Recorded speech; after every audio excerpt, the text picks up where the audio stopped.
On a chilly winter morning, December 1, 1948, a man was found dead on Somerton Beach in Adelaide, Australia. He was dressed in a fine suit, with no identification on his person.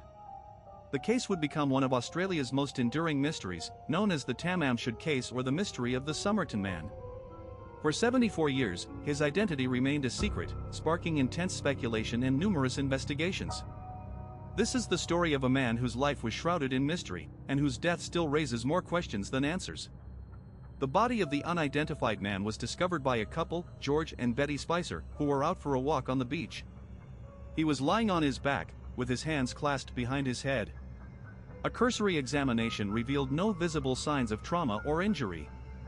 The police were called, and the man was taken to the morgue for further investigation. As the news spread, the police were inundated with calls from people claiming to have seen the man before, but none could provide any concrete information about his identity. The Somerton man's clothing was meticulously examined, but all labels had been carefully cut out. This suggested that the killer might have been trying to conceal the man's identity. However, a thorough search of his pockets revealed a small piece of paper, torn from a book. The phrase Tamam Shud was scribbled on it, which translates to ended or finished in Arabic. This cryptic message would become a crucial clue in the investigation.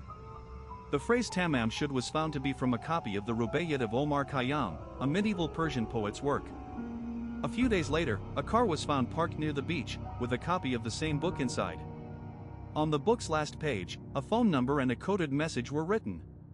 The phone number belonged to a nurse named Jessica Thompson, who claimed to have no knowledge of the man. However, she later confided in her daughter that she did know who he was, but would never reveal his identity. The police investigation was extensive, with multiple leads and tips followed up. A plaster bust was made of the Somerton man's face, which was circulated widely in the media. Despite these efforts, the man's identity remained a mystery.